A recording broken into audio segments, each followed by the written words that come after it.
Beavers head to Berkeley. We come to you live from Blitz Lad in Southeast Portland. How does Oregon State keep Berkeley from clinching a bowl berth this weekend? What does the Beavers focus on these final few weeks of the season? And we'll take a look at the Oregon State Stars in the NFL next on Beavers Football. So glad you're with us on a special edition of Beavers Football coming to you Thursday night. As the Beavers get ready to head down to California, take on Cal this weekend. We are, of course, live at Blitz Lad in Southeast Portland, where all the action is for all of your sports needs. I'm Katie Brown, along with Slade Norris and Nigel Burton.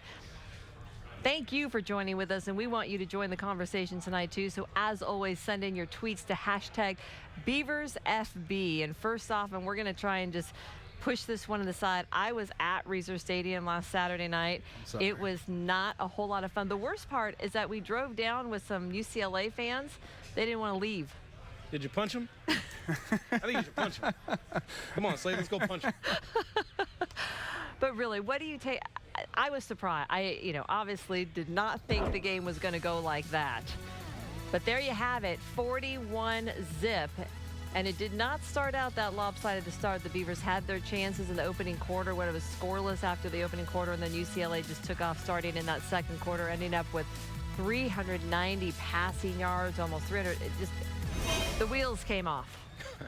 There's a stat that's missing there was the turnovers, and those two turnovers early on in that game. And I think the other thing is just the Beavers, their coaching staff does such a great job preparing these young guys. You can tell the first couple of drives of almost every game, they come out, boom. It's the inexperience starts to kick in and their lack of ability to adjust with game plans. And that sometimes comes with experiences. All right, everything, buddy, you just practice all week. We got to toss it now because they're doing something different. And they don't seem to be able to make that transition. Mm-hmm. And I'm sure it's frustrating for the coaching staff, but that some of that stuff will come with age. I agree. For me, the biggest thing, going and watching them practice and kind of looking them throughout the year, is that attention to detail I think they're missing.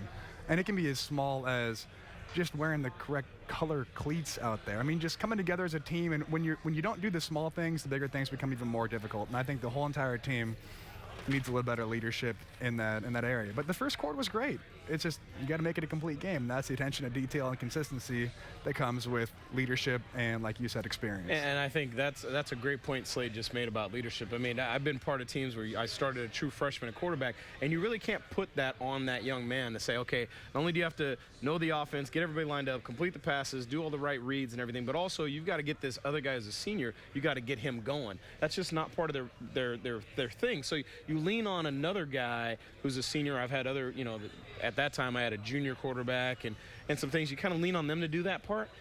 And Oregon State really doesn't have anybody short of Storm who can really do that. And he's kind of been in and out of the doghouse himself. So you're right. I think that's a great point about leadership and maybe the lack thereof. And that's something they're going to have to work on in the offseason. Somebody's going to have to step up for this team. All right, a tweet coming in, Clay, saying, what should we expect the rest of the season? So now we're into, you got 3 games left.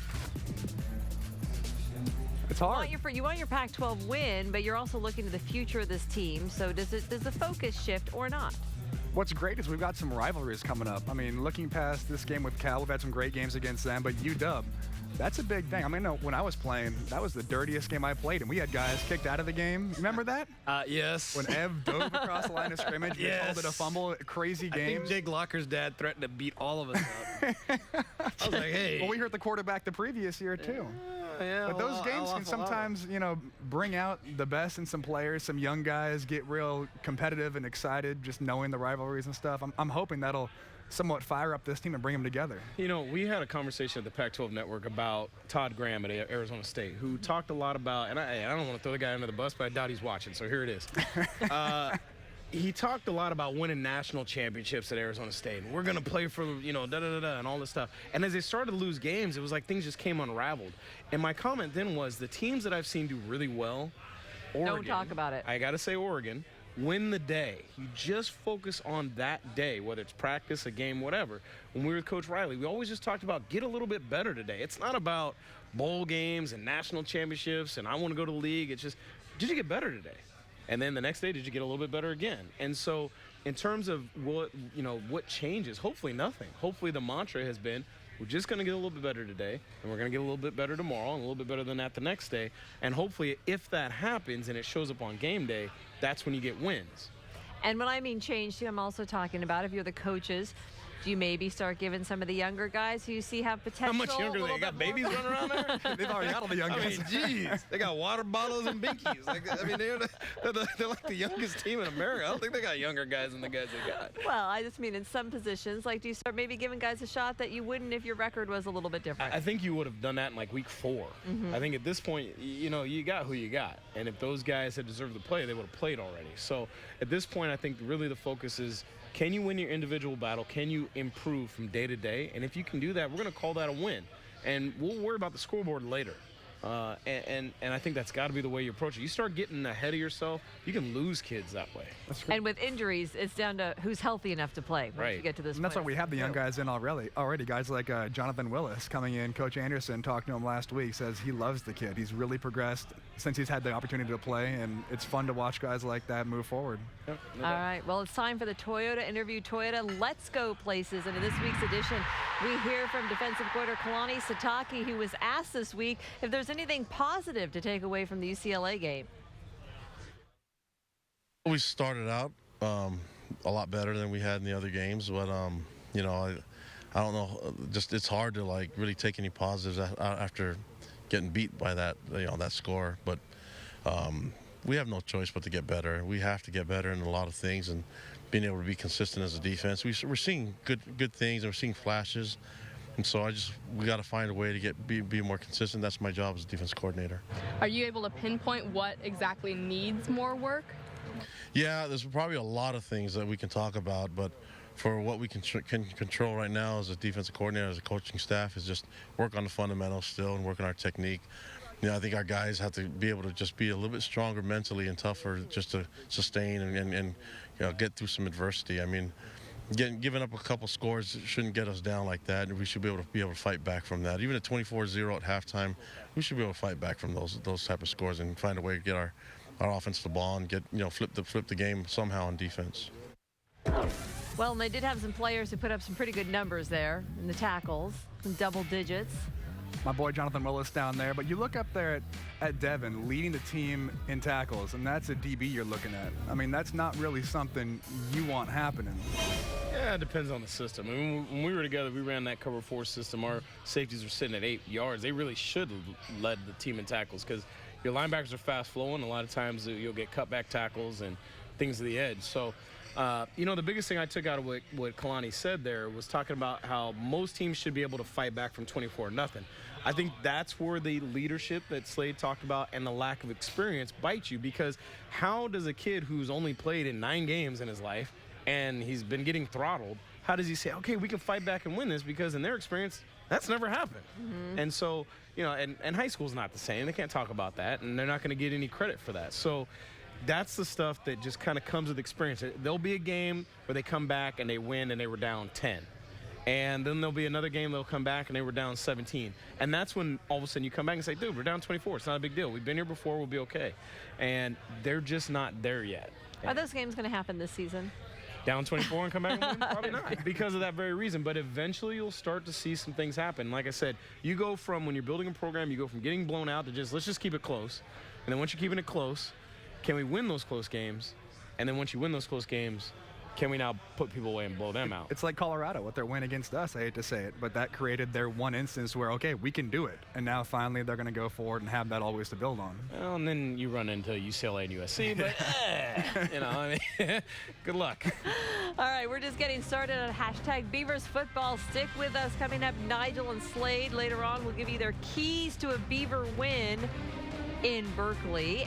And, well, we'll also take a look at Cal's team a little closer and what the Beavers are going to be up against this weekend.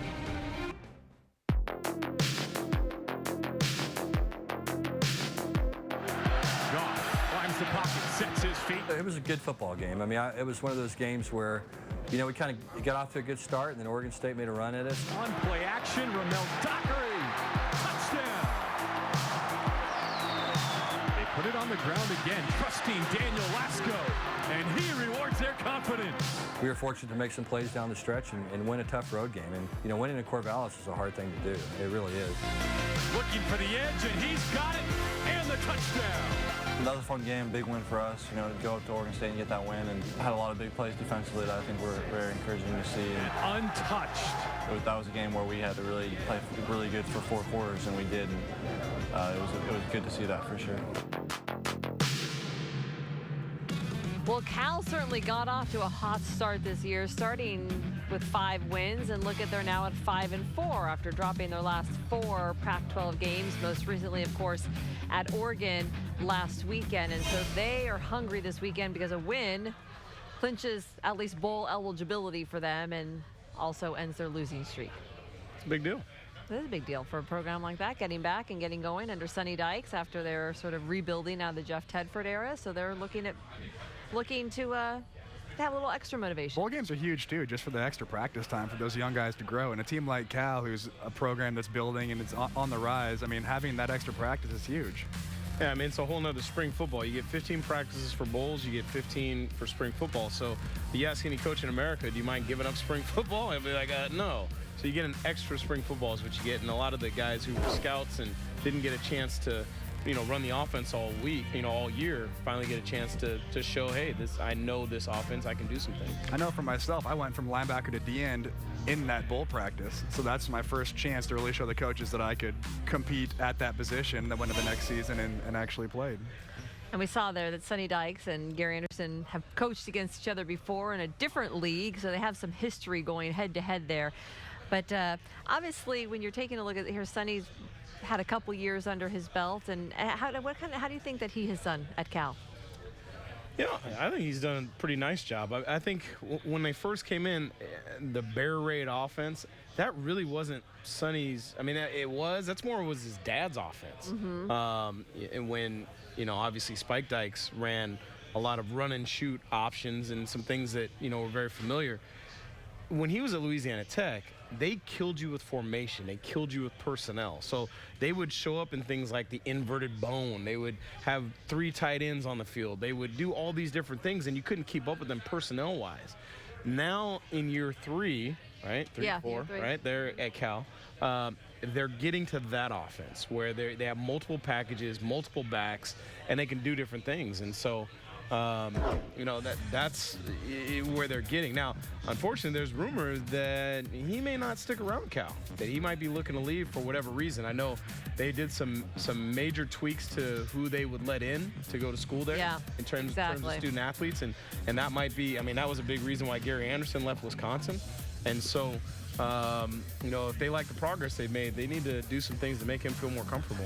Well, you see here, this is the 4th time in the last 20 years that the Bears have started 5-0 and then struggled, you see there, to get some wins after that. So they're trying to get some more in the win column there. And again, as you take a look at Oregon last weekend, and 777 total yards of offense. I said it was like the great outdoors, right? When the guy got hit by lightning. It was like 777. Like, what? Like, come on. This was the Pac-12's most improved defense, and just it's like the wheels have fallen off the thing. I mean, they're not covering down right. The biggest thing, like I talked about already, was the turnover. I mean, +8 to -4. Yeah, I mean, there you go. 5 wins +8. And that is the only reason they lost to Utah. They would have won that game. I mean, -3 turnovers. Yeah, that'll do that. Yeah, absolutely. So, I mean, you got that, and then Jared Goff. I mean, he's his first 5 games wasn't one game under 300 yards passing. 2 of his last 3. I mean, he played against the worst secondary in the conference and only hit him for 329, and his completion percentage was terrible. He's like 18 of 41. So. Hopefully he does not hit his stride this week. You know, knock yourself out, whoever you play after the Beavs. But, you know, he's struggling, so hopefully we can kind of keep that struggle going. Keep him struggling. Absolutely. All right, well, when we come back, we're going to turn our attention to the guys who used to wear Oregon State uniforms and now suit up in the NFL. Brandon Cooks and company at the next level. How are they faring? Well, halfway through the NFL season, and one former Beaver is already racked up in honor. Johnny Hecker named the NFC Special Teams Player of the Month for the month of October, getting a shout out there from Beavers football. All right, he's a punter, but it's still player of the month, right? Yeah. It don't matter. Hecker's the man. That guy's hilarious. And he has my special teams coach from the Raiders working with him there. Who's that? Bones. It's a good guy. Who is it? Yeah, little Bones. Who is it? Jim Fossil? Huh. How about this? I played with Jim Fossil Jr., right? John Fossil. I played with him at Pacific for a year. And great guy. He's great awesome. Guy. And he does. He looks like Skeletor. Unbelievable. Well, he averaged 44 yards a punt in the month of October, so. He was a high school quarterback, too. He can throw the rock around. Good little asset back there. But, of course, the most well-known of all Beaver in the NFL right now is, well, not of all, but right up there, and the young guys that are in there. There's some ones performing up there. But Steven Nelson wrote, Breeze to Brandon Cooks. B. Cooks has receiving touchdowns in back-to-back games for the first time in his career. He's had 3 touchdowns in the last 2 games. So he's getting shouts out from his former teammates, playing well. He really has. That whole entire offense has been exploding. I mean, they got Watson getting a ton of receptions, but Brandon leads the group. He's their #1 guy, and it runs through him. Yeah, unfortunately, we got 2 Beavers playing defense over there, and that's not going so well. So, Keenan Lewis has been banged up a little bit, and Brandon Browner, who he was obviously upset walking off the field their last game against Mariota and Yeah, Titans. a little issue there. But it's great to see all those guys playing so well in the league. And he was a special guy. I mean, I remember we went up to watch that Washington State game they played over in the Seahawks Stadium, and that was kind of his little coming out party up there. And I walked away from that game talking to my dad saying, this guy is something special, because he may be small, but he has so much power packed in that little body and his speed. No doubt. Well, there are several Beavers in the NFL. You know, they're kind of packed on a few teams, too. There's Beaver teammates all over the NFL. So if we take a look at the list right now, and there you have Sean Mannion, of course, with the Rams, with our punter of the month. There we go. Also with the Rams, and the Chiefs, Steven Nelson, DJ Alexander, Obum Gwacham, drafted by Seahawks, but now he's with Brandon Cooks in New Orleans, and Ryan Murphy. But there's four. You got Brandon Browner, Keenan Lewis, Obum, and Brandon Cooks. Yeah. They should just change their mascot. Atlanta, too. Atlanta's got a bunch of guys, too. Yes, Atlanta's got a lot of former Beavers. All right, when you see that list, we'll take Brandon Cooks to the side, but you see that list, who do you see breaking out and having a special NFL career? Oh, you want? Wait, he doesn't We're count. going, yeah. Oh, we're going to take him Does out. Punter count? Because he was a Pro Bowler. Does he count? Because Katie doesn't like punters. I don't know. You know what I would say is here. Give me a pat on the back right there. Give me a pat. Because I look at how many of those guys were big-time recruits coming out of high school. Not a ton of them. Not a lot of them. And I thought we did such. You were a big-time recruit. I think we told Slade, like, you know what? I was a big-time recruit in Battleground. Why don't you pay for the first couple years? We'll kick it in later.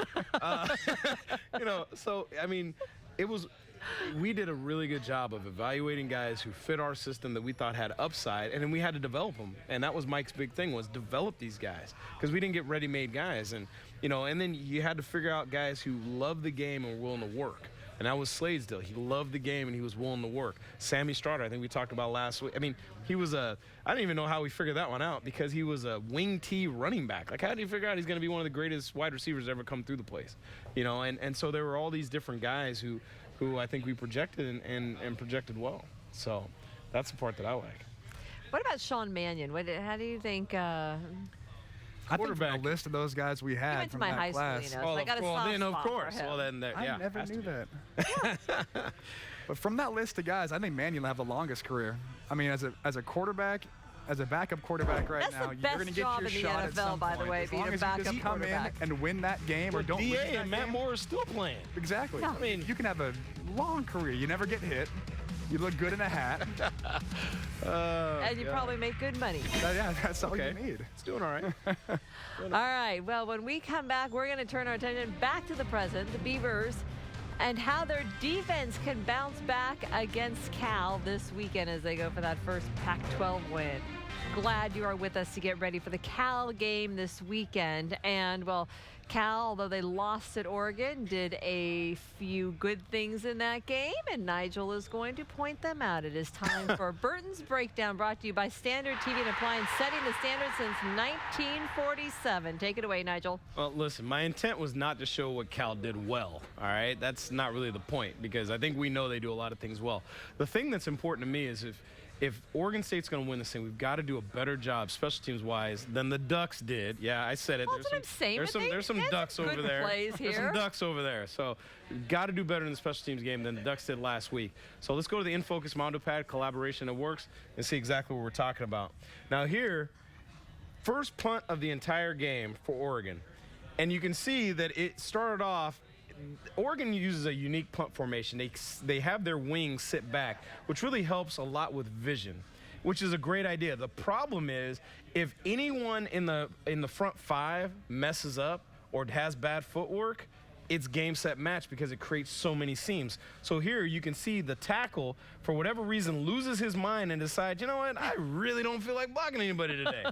So what ends up happening is now you've got the wing sitting there and he ends up having a 2-on-1 situation. Now, what you try to train guys is if everything breaks, hit the inside guy. He's got the clearest path to the punter.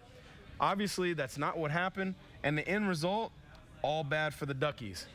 Punt blocked. Now, the last part was watching my man number 11 go in and actually try to block the punt and raise his hands high. That's not exactly the way you want to do it. Now, this is how Mr. Hudson ends up getting the Pac-12 Special Teams Player of the Week. Same situation now. Later on in the game, they've got dominant control of the game, and this is how they let Cal kind of get back into it and make it interesting. Another punt formation. You'll see where another issue when sitting that wing back so far is the fact that you've got no momentum.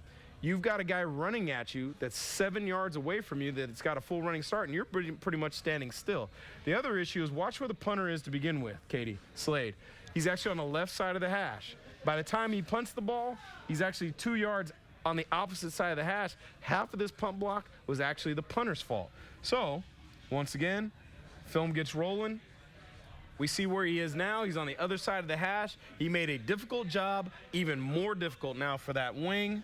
And the end result, another block punt, and allow Cal to get themselves back in the game. Now, once again, all the talent and everything and playing at Autzen allowed Oregon to still pull that game off. The Beavers are not going to have that luxury. They're on the road. The last thing you want to do is have the opposing fans in the stadium rocking with a big play on special teams. So they've got to be solid in the special teams game if they want to pull off this upset. I like it, Coach. All right. Hey, they did. Obviously, their guy did some things well. He got Special Teams Player of the Week. Okay. All right. Well, of course, Nick Mitchell for the Beavers, their quarterback, struggled against UCLA. He will be the guy again because Seth Collins not ready to go. But this week, offensive coordinator was asked about Mitchell. Quarterbacks are going to play bad on occasion. That's only a second start. You know, you can analyze and say all the things. He didn't have a good game. Offensively, we didn't have a good game. And with a young quarterback, the supporting cast better be good for that young quarterback. And they were at Utah. I thought the O-line and the receivers did some nice things. I can't say the same in this last game when the supporting cast wasn't as special. And now he had to do some things himself, and he wasn't as good either. So I gotta take it on me. I'm not pointing fingers at them. And 3 fingers point back at me when I do that. You know, and it's me. And we got to make it easy for him. But we got to play catch. We got to catch the ball, and we can't turn the ball over like we did. We're going to bounce back. Life's a lot of adversities, and nothing's rosy. I mean, I've been shut out before, and this team in this past has been shut out, and it's going to happen. I think you learn from the negatives, and hopefully we're learning and taking everything we need to learn, and so we can advance like we should be. But, you know, we'll just go on. Oregon did roll up 777, but Cal also takes the ball away a lot, too. So when you see a team, I mean, some defenses gamble a little bit more, have playmaking type guys that can make plays in the back end sometimes to cover up for some other things. Yeah, they have 14 takeaways, and they've been very aggressive on the takeaways. And, you know, they got 2 on Oregon in the red zone. They took 1 away on the first drive. They have really good hands in the secondary, and that might be because they throw the ball all the time there. But, you know, they do. They're very advantageous to getting takeaways, so we got to be smart. The smartest throws might be sometimes throwing the ball out of bounds and trying to force things. And that's, if we can do that as a quarterback, maybe we can run the ball and get down the field a little bit better. Well, you hear the coach stepping in, taking responsibility. Max writes in, how can Nick Mitchell and the Beavers offense bounce back when you have a young quarterback, second start, confidence shaken a little bit after that? Like, how do you build them back up in a week? You got to score that first drive. I mean, you have to get down there, put it in the end zone, get that monkey off your back there, get the nerves shaken out there, and then tell yourself, I can do this. And then once you build from that, start putting some drives together. But the running game has to get going, I feel like, in this game, and take the crowd out of it early. You hit the nail on the head there, my man. I wanted to keep the big board up because 477. 477. That was the rush yards that the Oregon Ducks had last week against this defense. So the way that you get that guy's confidence going is you tell him, give the ball to that guy back there and get the heck out of the way. But Nigel, I was thinking of you at the UCLA game last week, for the beginning for the Beavers. Why? I was standing. Why would you ever think of me at a football game? I was standing on the sideline, first series, and you were saying run, run, run, and keep running. And it was like, pass, little run here, pass, pass. And I'm like, don't pass. Didn't you listen to Nigel? Run. Yeah, Dave's like, I don't listen to that little dude, man. What's he know? He ain't even coaching anymore. It's just one of those things when you've got a guy who struggles to throw the football, and he has. And he struggled even when he played well. He struggled. I actually thought of you last week because I was thinking of like, let's just give him one more chance. I was like, I was so close to texting like, yeah, how's that chance going, Slade? So it's you run the ball to take the pressure off of him. You run the ball because the other team wasn't very good at defending it, and you kind of play into their strengths when you throw the ball. You look at Cal's defense; they defend the pass fairly well. Like Coach said, they do a great job of having their hands and picking balls off. And turnovers are going to be the key. So anything you can do to keep yourself from giving them the football, which means run the football, pound them, do the thing that they don't like to see, and they don't see it in practice. They're not big on pounding the football in that offense right now, even though they have the ability to. And so that's what I would do.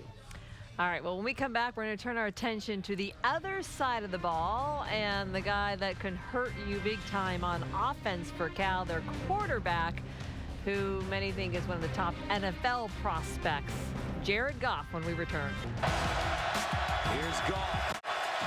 Throws it up top. Touchdown. He's probably the best combination of all the stuff you want. He's got the tools physically. He's got the great size. He's got the big arm.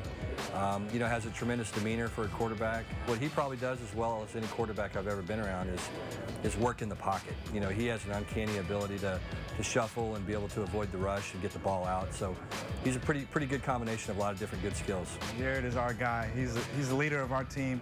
When he speaks, everyone listens, and that's the main thing you want out of a quarterback.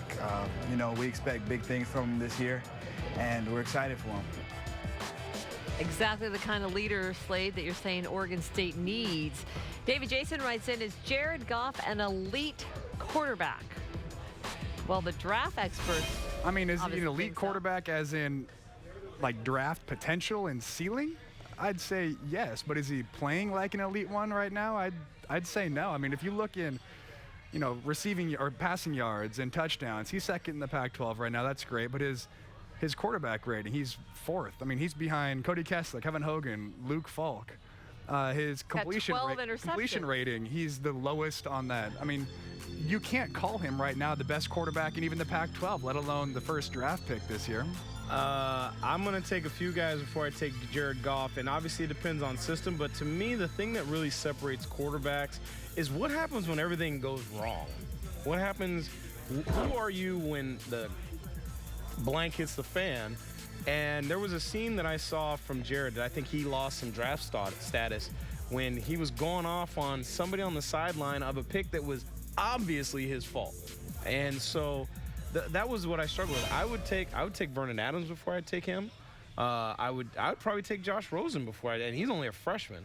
I would definitely take Luke Falk before I would take him. And so, and not a knock. I think it really says about how great they are. But to me, you got guys that can complete balls and look pretty doing it. But I want the guy that when everything hits the fan and I need somebody to just will people to win, I just think there's some other guys that do it a little better than he does. Well, you look at the past 4 weeks and this losing streak that they're on, it's almost 1-to-1 touchdowns to interceptions. Yeah, and there's nothing more important at that position than protecting the football. Nothing. And if you protect the football, you're good. All right, who is the biggest threat on Cal's offense, we'll say, other than Jared Goff? Well, Goff's going to sling it to a guy. I mean, Lawler. He's that guy? He's a great wide receiver. He's really cooled down the last 2 games. The USC game, he was really banged up, questionable to play in that game. And then Oregon, he left the game with an injury, only 2 catches. So let's hope for this next game for us. Hope he's hurt. He's still hurt. But I mean, he's got 9 touchdowns so far this season. Don't want to hope that on people, but we know what you're talking about. We know what you're talking about. He's a great threat. Yeah, I mean, you look at their wide receivers. I think they're second in the conference only to Washington State's stable of guys. They got more guys than they got positions at Washington State. I mean, Bryce Treggs is averaging 19 yards of reception, which is pretty crazy. I actually like their running backs. I mean, I think if it were me, I would come up with a way to put all 3 of those guys. You got Muhammad, you've got Nwiri, who I love the way he runs with power. You got Lasco, who's kind of the jack of all trades. And so they got a lot of weapons. So them to struggle offensively, that's why I said it's kind of I think it's going to be interesting, you know, when it comes down to draft time, if he decides to leave early and all those things. I mean, it's not like he doesn't have guys around him. And when you get to the NFL, there's going to be some teams that really don't have anybody, and you got to just run the show. And if you got this many weapons and you're struggling, So if he stays, do you think Sonny stays then? Do you think that's a big factor in his decision to possibly... I think it's the other way. I think if Sonny leaves, he leaves. If Sonny, you know, Sonny's not going to make his decision based on what a kid's going to do. And but a kid leads your team. I mean, that's your... yeah, just trust me. There's going to be somebody else that'll step up. I mean, Sonny's got some issues with whatever's going on around there. And who knows? All this stuff is reported. I mean, who knows how accurate any of this stuff is. So I heard all kinds of stuff about myself when I was hey, Coach, I'm reading the paper like, really? I didn't know I was thinking that today. But okay. I believed all those about you. So, yeah, I would. But anyway, so... We'll go through all those one by one someday. That'll be fun. Please let's not. Please let's not.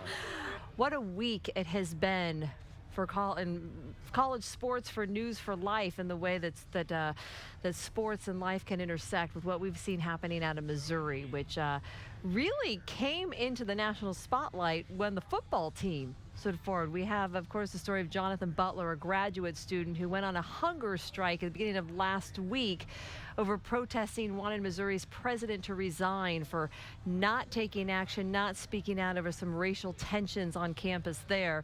And then the football team got involved. And next thing you know, the president resigns.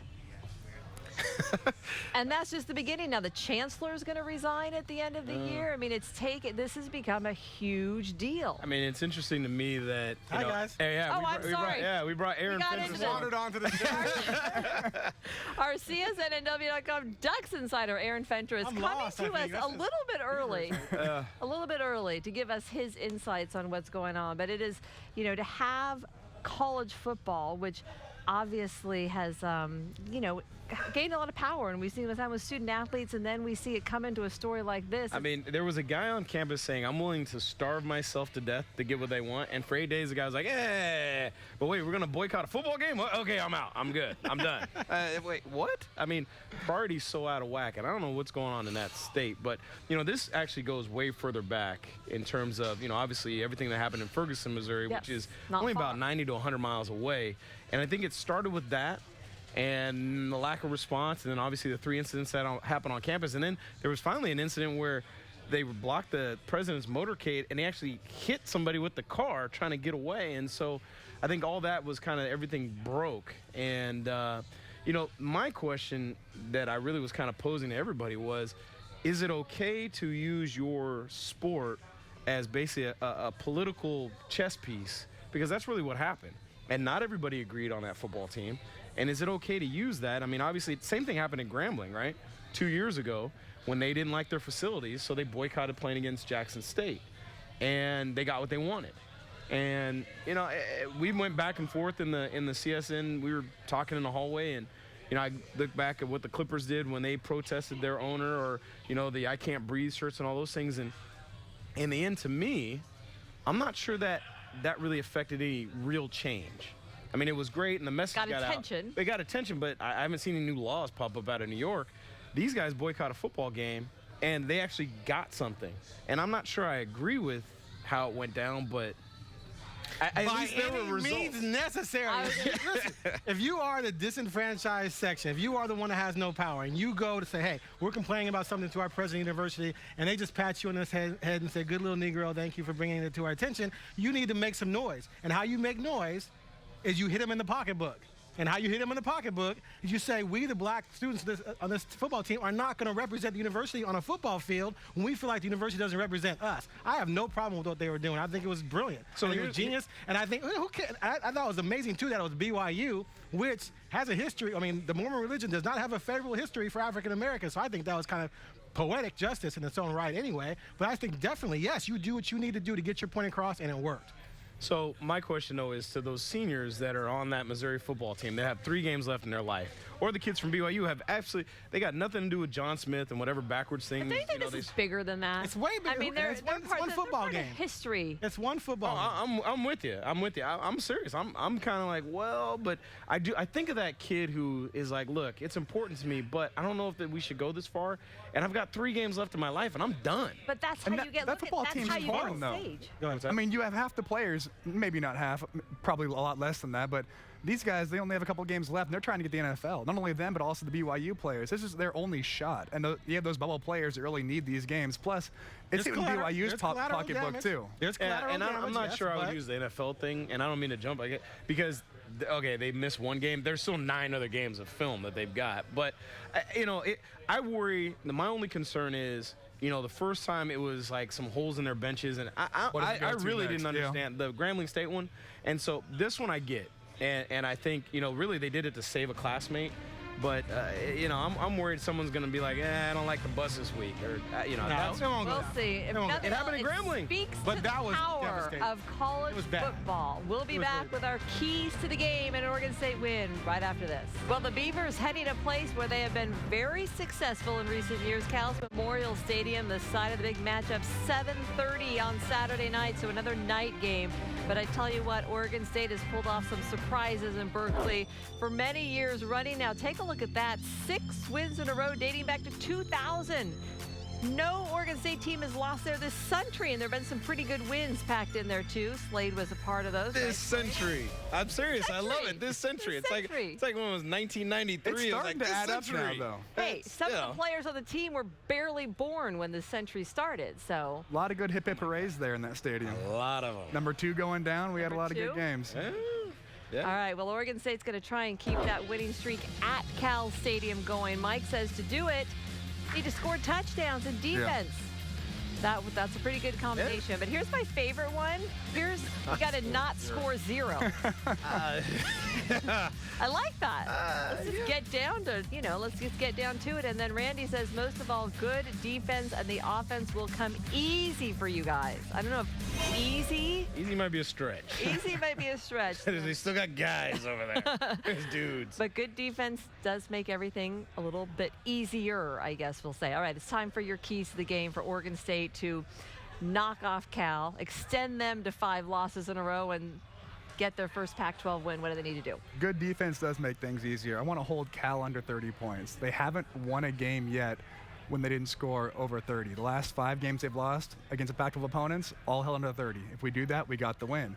Number 2, +3 in the turnover margin. Goff has thrown a lot of picks this year, but they've also gotten a lot. 24 takeaways to lead the conference. Wow. So we need +3 in the turnover margin. The final one, lead at halftime. WSU is the only game they won when they weren't leading at halftime. If we come out of this locker room at halftime with a lead, we got the game. Sold. I'm in. I'm with you. In terms of my keys of the game, I'm going to start off with the most important stat in college football, which is turnovers. Yes. There we go. Hey, how about this first stat for you? First 5 games, Cal goes 5-0, +9 in turnover margin. Last 4 games, haven't won a game, -4. So that's been the big difference for them. They're turning the ball over, and they're not getting the ball back the way that they were in the first half of the season. So keep that thing going. The next thing is keep Goff on that backward slide. Do some things. Keep that soft shell. Don't give him just straight cover 3, straight cover 2. And then the final thing is win the special teams battle.